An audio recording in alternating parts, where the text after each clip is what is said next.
हम रोज यहाँ पर किसी न किसी महत्वपूर्ण बिंदु के ऊपर बात करने के लिए इकट्ठा होते रहते हैं। आज हमारे बीच में हमारे प्रदेश के प्रवक्ता लेफ्टिनेंट जनरल राकेश शर्मा जी हैं। उनके साथ में बहुत ही महत्वपूर्ण दो शख्सियत हैं, हमारे देश के ऐसे जांबाज सिपाही जिनके हमारे सामने होने पर हमारा सीना गर्व से चौड़ा हो जाता है। कैप्टन बाना सिंह जी परमवीर चक्र, कैप्टन स्वर्ण सिंह जी वीर चक्र। साथियों, अब मैं गुजारिश करना चाहूंगा लेफ्टिनेंट जनरल राकेश शर्मा जी से कि वो आप सभी को संबोधित करें। धन्यवाद। नमस्कार मीडिया बंधुओं, आज हमारे लिए ये बहुत बड़े गर्व की बात है कि हमारे बीच वीरों के वीर परमवीर कैप्टन बाना सिंह परमवीर चक्र हमारे बीच में आज हाजिर हैं।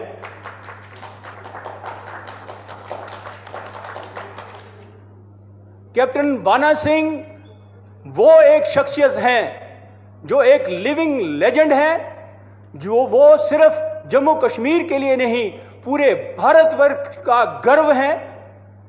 मैं आपको बताना चाहता हूं कि कैप्टन बाना सिंह ने सन 1987 के बीच में, जो आप सचिन ग्लेशियर बोलते हैं, उसके बीच में हाईएस्ट पोस्ट जिसको कि कैद आजम पोस्ट के नाम पे जाना जाता था, उसको कब्जा करके -40 डिग्री सेंटीग्रेड 23,400 फुट की हाइट के ऊपर में कब्जा करके सबसे आगे लीड होने पे इनको परमवीर चक्र से नवाजा गया। ये देश की शान है, हमारी शान है, और आज हमारे पास में आए हैं, ये हमारे लिए बहुत ही खुश नसीबी है। साथ साथ में मेरे दाहिने कैप्टन स्वर्ण सिंह वीर चक्र हैं। ये इन्होंने अपने सर्विस के दौरान काफी कौशल दिखाए हैं और वीरता की गाथाएं लिखी हैं। श्रीलंका के बीच में इनको वीर चक्र से नवाजा गया। कैप्टन स्वर्ण सिंह हमारी बीजेपी के मेंबर भी हैं और सुंदरबनी में को कन्वीनर भी हैं। अभी आज का जो प्रेस वार्ता है वो हमारी सिक्योरिटी, आतंकवाद और हमारी बेल्ट फोर्सेस के मुद्दों के ऊपर में है। जैसा कि आप सब लोग जानते हैं, पिछले कुछ दशकों से जम्मू और कश्मीर आतंकवाद और अलगवाद से झुलस रहा था। जो हमारा कश्मीर स्वर्ग था उसको नर्क बना दिया गया। सुख, चैन, शांति सब खो गई। 50,000 से ज्यादा लोग मारे गए, परिवार के परिवार उजड़ गए। आतंकी घटनाएं, हड़तालें और पत्थरबाजी आम बन चुकी हुई थी और मैं कहता हूं प्रगति जैसे कोई थम ही गई थी। डर का एक बहुत बड़ा माहौल था। आप ये भी जानते हैं, ये शुरू हुआ ये आतंकवाद 1987 में, जबकि नेशनल कॉन्फ्रेंस ने अपनी इस इलेक्शन के बीच में इतनी मास रिगिंग की और उन्होंने चरमपंथियों से सपोर्ट लेकर उन्होंने अपनी 8-10% सिर्फ वोटिंग के साथ में अपनी गवर्नमेंट बनाई। और ये आतंकवाद का सिलसिला तब से ही शुरू हो गया और आस्ता आस्ता करते करते 1990 के बीच में हम पहुंचे, जबकि ये चरम सीमा के ऊपर में पहुंच गया।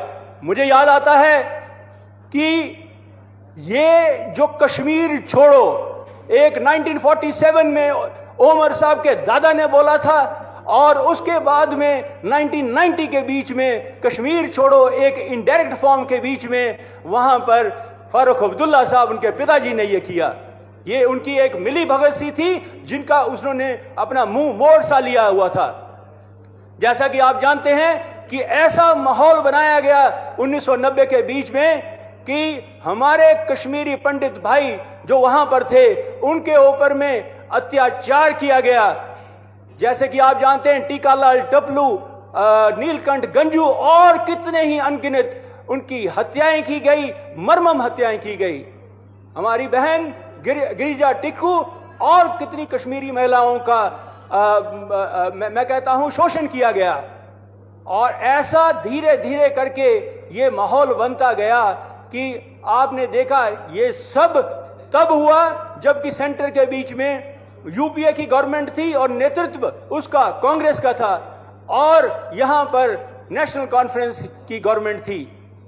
ये आपस में मिली भगत, क्योंकि उन्होंने पावर उन्हीं से पाई थी जो चरमपंथी हैं, जो अलगवादी थे, इसीलिए उनका एजेंडा चलता रहा और धीरे धीरे हमारे ऐसा माहौल बन गया कि डर भय और यहां पर हो गया, सब कुछ सो थम सा गया था। मैं ये कहूंगा कि आप ये क्या माहौल था और क्यों कंट्रोल नहीं उन्होंने किया। आप परसों ही एक हमारे जो पूर्व गृह मंत्री हैं सुशील शिंदे जी, उन्होंने अपने पुस्तक के विमोचन के बीच में उन्होंने कहा कि मेरे को कहा गया कश्मीर जाने के लिए, मैं डर रहा था, मेरे को लाल चौक पे जाके वहां पर करना पड़ा। 2013 की बात है और उन्होंने कहा मैं ऐसा लफ्ज आपके सामने बोलना नहीं चाहता, उन्होंने इतना बोला उसके बारे में। तो ये मेरे कहने का मतलब है कि ये आतंकवाद को जो पनपाया, जो चलाया, जिसको संरक्षण मिला, ये सब मिली भगत थी कांग्रेस की और नेशनल कॉन्फ्रेंस की थी और इन्होंने उसको इस प्रकार से बनाया जिसके कारण सब कुछ जो इतनी बड़ी कश्मीरी समाज थी उसको वहां से विस्फाटित होना पड़ा। उसके बाद में 2014 के बीच में हमारी एनडीए गवर्नमेंट आई, मोदी जी आई और हमने ये जो जीरो टॉलरेंस टू टेररिज्म अपनाया और साथ में ऑल आउट वॉर की और धीरे धीरे धीरे करके हमने वहां पर शांति लाना शुरू की। उसके बाद में ज्यादा लंबा ना कहते हुए मैं ये कहूंगा कि 2019 के बीच में 5 अगस्त को एक ऐतिहासिक फैसला लिया गया और 370-35 को खारिज कर दिया गया पार्लियामेंट के साथ में बोल के। और उसके बाद में हमने देखा कि कैसे इन आतंकवाद और अलगवाद की धीरे धीरे धीरे करके उनकी कमर टूट गई। आज आप देखते हैं कि वो क्या माहौल है 2000 यानी कि 370 जाने के बाद में और 370 आने से पहले उसमें जमीन आसमान का अंतर आया है। ये कहते हैं, आपने देखा नेशनल कॉन्फ्रेंस वाले कहते हैं, कांग्रेस वाले कहते हैं कि भारतीय जनता पार्टी, ये सेंटर की गवर्नमेंट ये आतंकवाद को रोकने में कामयाब नहीं रही है। ये कहते हैं इन्होंने कुछ नहीं किया, लेकिन मैं उनको बोलूंगा कम से कम पढ़ना तो सीखो, अब कम से कम देखना तो सीखो। पढ़ना ये सीखो कि ये आंकड़े जो मैं अभी आपको सामने पेश करने वाला हूं 2 मिनट के लिए, इन आंकड़ों से पता लगता है कि हमारी पहले क्या स्थिति थी। मैं 2018 यानी कि 370 से पहले और 2023-24 के कुछ आंकड़े आपके सामने पेश करना चाहता हूं। जो आतंकी घटनाएं थी 2018 में 228 थी और 2023 में घटकर 46 हो गई और 2024 में अभी सिर्फ 11 हैं।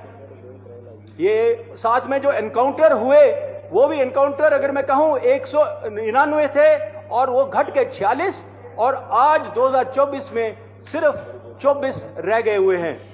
नागरिक जो मारे गए हैं आतंकी घटनाओं के कारण वो पहले 2018 में 55 थे, उसके बाद 2023 पिछले साल में 14 और आज भी 2024 में 14 ही हैं। जो सुरक्षा बल हमारे इन घटनाओं में शहीद हुए हैं 2018 में 91 थे और 2023 में घट के 30 पे आ गए और आज वो 14 पे ही रह गए हैं। पत्थरबाजी, हड़तालें, जो कि मैं ये कहूंगा कि वो चरम सीमा पर थी। ये एनसी वगैरह ये बोलती हैं कि आप लोगों ने रोजगार नहीं दिया। मैं तो कहता हूं रोजगार आपने जो कश्मीर के बच्चों में उनके हाथ में किताब की जगह पत्थर पकड़ा दिया, रोजगार दिया 500-500 रुपए का। और वो पत्थरबाजी ऐसी हुई कि 2018 में 1328 केस थे और पिछले साल और इस साल में 0 केस हो गए हुए हैं। इसी प्रकार से हड़तालें भी 0 हो गई हैं। तो क्या मैं ये सवाल नहीं पूछ सकता कि क्या वो इससे जान से अनजान है कि सिक्योरिटी सिचुएशन, हमारा जो पीस है और शांति है वो कितनी आई है। कहने के लिए जुमले कसने की बात उनकी जो भी होगी। साथ साथ में शांति आई है। इसका प्रत्यक्ष यही है कि आपने देखा होगा कि पिछले साल ही, अभी मैं ये कहूंगा कि जो हमारे को लेबल किया गया था, टेररिज्म डेस्टिनेशन कहा गया था, वो टेररिज्म से टूरिज्म डेस्टिनेशन बना। पिछले साल कश्मीर में 2 करोड़ से ज्यादा सैलानी आए, हमारे वैष्णो देवी में 95 लाख आए। उसके बाद में आपने देखा G20 हमारे कश्मीर के बीच में ही आयोजित किया गया। तो क्या हमने इंटरनेशनल जो हमारे लोग थे उनको मरवाने के लिए वहां लाना था? ये जाहिर करता है कि कितनी सुख, चैन और शांति यहां पर आई है। मैं ये तो ये कहना चाहूंगा कि वहां का एक आम नागरिक खुश है, उसको रोटी कपड़ा मकान चाहिए। इनको लोग बरगलाते हैं, इनको ये एनसी, पीडीपी, ये दूसरी पार्टियां ये उनको बहका बहका के इस तरीके से करती हैं। नहीं तो मैं कहता हूं वो गवर्नमेंट के साथ में है, देश के साथ में है, और वो शांति चाहते हैं और खुशहाली चाहते हैं और कुछ नहीं चाहते हैं। आपने देखा कि जो अभी इलेक्शंस हुई है, इलेक्शन के बीच में भी ये जो लोकसभा की इलेक्शन हुई है, उसके बीच में क्या खुलेआम एक जश्न, एक त्योहार सा बना हुआ था। कैसे इलेक्शन की कैंपेनिंग हुई, पहले कभी होता था? डर डर के होता था, कभी ऐसा नहीं होता था। और माहौल कैसा बना, 58 से 60% तक की वहां पर हुई अभी। और अगर मैं बोलूं कैसे ये बदली हुआ है सारा का सारा, राहुल गांधी जी एकता यात्रा के लिए आए थे और उन्होंने अपनी टी शर्ट के बीच में हर जगह में बड़ी शांति के साथ में चलते गए। और उन्होंने, जो कि लाल चौक के बीच में एक ड्रेडेड डेस्टिनेशन होता था, जो हमारे सुशील शिंदे जी पुराने गृह मंत्री थे, उन्होंने 2013 में बोला था कि मैं यहां पर जाने से घबराता था, यानी कि एक होम मिनिस्टर। और आज उन्हीं का, वो भी तो उन्हीं के कांग्रेस के थे, आज राहुल गांधी वहीं पर गए और जाके उन्होंने लाल चौक के बीच में उन्होंने जाके अपना जश्न किया, आदूज में जाके कॉफी पी। तो ये किसकी देन है? क्या ये नहीं मान सकते कि ये सब हमारी इस गवर्नमेंट, मौजूदा गवर्नमेंट, मोदी जी की गवर्नमेंट के कारण हुआ है? अभी आप जानते हैं, मैं ज्यादा वक्त न लूंगा, अभी आप जानते हैं कि पिछले 2-3 दिन पहले ही गृह मंत्री जी ने हमारा जो संकल्प पत्र जारी किया है, उसके बीच में हमने कुछ एक चीजें जो आतंकवाद की है और हमारे जो सोल्जर्स और पूर्व सैनिकों के लिए हैं, वो उनके ऊपर में कि हम किस प्रकार से ये करने वाले हैं।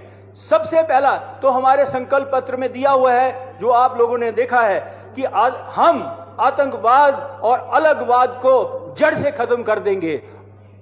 दूसरा उसमें कहा गया हुआ है कि हम एक व्हाइट पेपर टेररिज्म, यानी कि आतंकवाद के ऊपर निकालेंगे कि वो क्यों हुआ, कब हुआ, कैसे हुआ, और हम फास्ट ट्रैक कोर्ट चलाएंगे जिसके बीच में कि जो दोषी हैं उनको सजा दिलवाएंगे और साथ में जो भी पीड़ित हैं उनको इंसाफ दिलाएंगे। तो मैं कश्मीरी अपने पंडित भाइयों से कहना चाहता हूं कि हमने इस घोषणा पत्र के बीच में एक बहुत ठोस सा कदम सा लिया है। उसके बाद में रोहिंग्याज और बांग्लादेशी, जो कि पिछली गवर्नमेंटों ने अपनी वोट बैंक पॉलिटिक्स के कारण यहां पर बिठा दिए हुए थे, आज उनकी यहां पर कॉलोनियां हैं, तो उनकी कॉलोनियों के ऊपर में हम उसके ऊपर में हम उनको निपटेंगे। ये हमारे संकल्प पत्र के बीच में लिखा गया है। क्योंकि आपको पता है सुंजवा कैंटोनमेंट जो आपके इस वक्त बाएं है, वो उस कैंटोनमेंट में 2 बार हमारा आतंकी हमला हुआ और दोनों बार में रोहिंग्या की कॉलोनियों के बीच में हुआ। हम कैसे रहने दे सकते हैं? पिछली गवर्नमेंट ये उन्होंने लाया था, हम इसको इंश्योर करेंगे कि इसका निपटारा हो। उसके बाद में आतंकवाद को खत्म करने के लिए हम अपनी बॉर्डर सिक्योरिटी को और मजबूत करेंगे और उसके लिए हमने जितनी भी हमारी बॉर्डर की सर्वेलेंस है, हम सशक्त जो हमारी सिक्योरिटी फोर्सेज है यहां पर रखेंगे, ताकि जम्मू के इलाके के बीच में जो अभी ये जो पाकिस्तान के एजेंडे से ये जो कुछ चल रहा है, इसको भी हम पूर्ण समाप्त करेंगे। साथ साथ में जो हमारा टेररिस्ट इकोसिस्टम है, हम इसको खत्म करेंगे।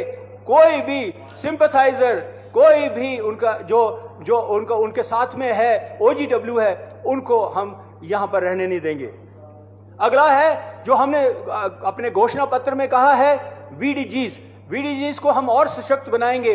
पहले वाले VDGs तो VDCs होते थे, उनको कोई मजबूती नहीं थी। हमने उनको अभी ऑटोमेटिक वेपन्स दिए हैं और उनके वेतन वगैरह सब कुछ देख रहे हैं। ये हमने अपनी कमिटमेंट की है। अगला है एसपीओज का हमने घोषणा पत्र में कहा है बहुत महत्वपूर्ण उन्होंने काम किया है और हम उनको उनका जो पे है जो उनका है उनको सभी चीजों का हम काम करेंगे। जम्मू एंड कश्मीर पुलिस एक बहुत ही बड़ा हमारा इंस्ट्रूमेंट रहा है। आर्मी के साथ में उन्होंने आतंकवाद की कमर तोड़ने में मदद की है और काफी लोग शहीद हुए हैं। तो इस हमने अपने पत्र के बीच में कहा है कि मंथली रिस्क अलाउंस जैसे कि आर्मी वगैरह को मिलता है उसकी तर्ज के ऊपर उनको देंगे। ये एक बहुत बड़ी उनके लिए चीज होगी। और आखिर में जो हमने इसमें कहा है कि हम जो बॉर्डर्स हैं हमारे बॉर्डर बेल्ट को डेवलप करेंगे। ऑलरेडी आप लोग जानते हैं कि बॉर्डर बेल्ट के लिए हमने 4% रिजर्वेशन के लिए कहा है। अभी हमने उसके लिए कहा है कि हम better connectivity roads and tracks के लिए वहां पर बनाएंगे और बॉर्डर टूरिज्म जो है उसको हम और आगे बढ़ाएंगे जैसे सुचेतगढ़ है, ताकि वो बॉर्डर के इलाके वाले लोग की और खुशहाली हो। साथ में बॉर्डर के बंकर्स बने हुए हैं, जो बंकरों के बीच में जब पाकिस्तान की शेलिंग होती है तो उसके बीच में हम और एडिशनल बंकर बनाएंगे, अर्ली वार्निंग सिस्टम बनाएंगे ताकि पहले से ही पता लग जाए ताकि वो बंकर्स में जा सकें। और फेंस के पार में जिन हमारे भाई लोगों की जमीनें हैं उनको मुआवजा पूरा नहीं मिलता था, इसमें भी हमने अपने घोषणा पत्र में कहा है कि हम उनको ठीक मुआवजा दिलाएंगे। अगले एक आधे मिनट के बीच में मैं ये कहना चाहूंगा कि हमारी जो मोदी सरकार पिछले 10 साल में जितने भी हमारे सैनिक और पूर्व सैनिक रहे हैं उनके लिए वो हमेशा संवेदनशील रही है, उनको सम्मान दिया है, सम्मान दिया है। आप सब जानते हैं छोटी छोटी चीजें नहीं है, ये बहुत बड़ी है। नेशनल वॉर मेमोरियल वो स्थापित किया, सम्मान दिया, क्योंकि पहले इंडिया गेट में सिर्फ हमारे जो 47 आजादी के बाद में शहीद हुए थे उनकी कोई जगह नहीं थी। 1 रैंक 1 पेंशन 40 साल से अटकी हुई थी, किसी का गुर्दा नहीं था कि वो उसको कर सके। मोदी गवर्नमेंट ने उसको, हमारी गवर्नमेंट ने उसको साथ में लगाया। हमारे जवानों की जो पे है, पेंशन है, वो सब उसके बीच में आज बढ़ गई, आज वो खुशहाल है। आज से 10 दिन पहले 1 रैंक 1 पेंशन का जो OROP 3 है वो भी लागू कर दिया। मैं फौजी भाइयों से ये कहना चाहूंगा कि आप चिंता न करें कि आपकी और भी जो मांगे वो पूरी होंगी।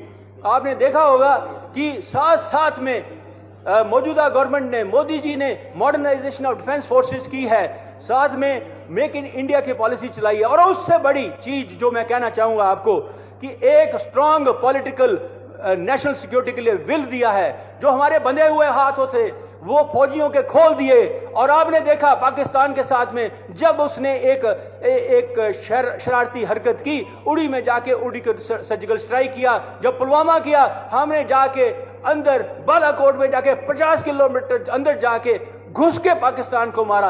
ये एक बदली हुई है कि हमारे फौजियों को अभी ये होता है कि हमको क्यों कुरेदते रहते हैं, और वो कुरेदना हमने बंद करा दिया है। क्या ये कम देन है? हमारे फौजी भाइयों का सम्मान इसके बीच में बढ़ा है, उनका विश्वास बढ़ा है। चाइना के साथ में आपने देखा गलवान हुआ था, पहले डोकलम हुआ था, सीने के सीना तान के चाइना को वापस जाना पड़ा, और उसके बाद में गलवान में हमने जो किया, आप जानते हैं चाइना अभी एक स्टेप पीछे ले जा चुका हुआ है। जम्मू कश्मीर के बीच में पिछले 1 साल यानी कि पिछले साल में जितने भी हमारे पूर्व सैनिक हैं उनके लिए 1-2 चीजें और बढ़ाई गई हुई हैं। वो पहली जो चीज है कि जो हमारा शहीद होता था उसको सिर्फ 5 लाख मिलते थे और पंजाब में उसको 50 लाख मिलते थे। पिछले साल ही हमारी इस गवर्नमेंट ने 5 से 25 लाख किए हैं। साथ साथ में कैश अवार्ड जो गैलेंट्री अवार्ड वगैरह के लिए हैं, कैश अवार्ड एन्युटी, उसको भी बढ़ा दिया गया है। और भी मुद्दे हैं जो हमने अपने साथ में इंक्लूड किए। अंत में मैं सिर्फ यही कहना चाहूंगा कि इसी कड़ी के तहत जो मैंने अभी आपको कही है, इसी कड़ी के तहत मोदी सरकार ने इस घोषणा पत्र में 2-3 चीजें जो कही हैं हमारे पूर्व सैनिकों और अग्निवीरों के लिए। सबसे पहला, जो पूर्व सैनिक और अग्निवीरों को गवर्नमेंट और पुलिस के बीच में 20% की रिजर्वेशन मिलेगी नौकरियों के लिए। यह एक बहुत बड़ी बात है, क्योंकि हमारे बच्चे अगर अग्निवीर बनते हैं तो वो उनको बाद में उनका फ्यूचर नहीं, आप देखिए कैसी सोच है। दूसरा, फौजी कल्याण के लिए हर डिस्ट्रिक्ट के बीच में जिला सैनिक वेलफेयर ऑफिसर का ऑफिस खोला जाएगा। आज 20 डिस्ट्रिक्ट हैं, लेकिन 12 से ज्यादा बीच में ये नहीं है। किसी ने, पहली गवर्नमेंट ने कोई सोचा नहीं क्यों उनके लिए फौजी या पूर्व सैनिक क्या खत्म हो चुके हुए थे, उनका कल्याण, कोई कल्याण नहीं था। आज हमारी सरकार ने ये कहा है। अगला चीज है जो हमारे घोषणा पत्र में कहा है, सैनिक कॉलोनियां जो है हम हर एक डिस्ट्रिक्ट के बीच में बनाएंगे। 1975 के बाद में जो पहली सैनिक कॉलोनी यहां बनी थी, उसके बाद में कोई नहीं हुआ। 90,000 से ज्यादा फौजी रिटायर हो गए उसके बाद में, और लेकिन कोई सैनिक कॉलोनी की मांग नहीं। पिछली गवर्नमेंटों ने भी इसका भी कोई वो नहीं किया। और आप जानते हैं कश्मीर में भी हमारे रिटायर्ड फौजी हैं, उसकी मांग हमारी जो सैनिक कॉलोनी की श्रीनगर में थी वो पिछले 15 साल से चल रही थी और वो होने वाली थी। महबूबा मुफ्ती जी ने, जो पीडीपी के हैं, उन्होंने उसको ना कर दिया। तो ये फौजियों के साथ में जो बेइंसाफ हुआ, आज हमारी जो गवर्नमेंट है इसको इंसाफ करेगी। और शहीद परिवार, ये तीसरा जो हमारा लास्ट पॉइंट है, शहीद परिवारों के लिए जितनी भी शहीद परिवार हैं यहाँ पर उनको फ्री लैंड दी जाएगी। और उससे भी बड़ा जो है उनके बच्चों को एजुकेशन के लिए फ्री एजुकेशन दी जाएगी। जो अग्निवीर सैनिक कॉलोनी है, उनके लिए आर्मी पर्सनल्स के लिए जो लैंड है वो भी हमने इसके लिए नियुक्ति कर दी हुई है। और ये स्कीमें जो हम अपने साथ में कर रहे हैं। अंत में मैं सिर्फ यही कहना चाहूंगा कि मेरे जितने भी फौजी भाइयों, मेरे पूर्व सैनिकों, आप सब once a soldier always soldier. आपके लिए देश, जब हम कसम लेते हैं तो हम कहते हैं देश सबसे पहले, बाद में मेरे साथी है, बाद में मैं लास्ट हूं। हमने हमेशा सर्विस के बीच में देश पहले रखा है। तो आज आपको देश बचाना है, देश विरोधी ताकतों को डिफीट करना है और देश बचाना है, मोदी सरकार को वापस लाना है।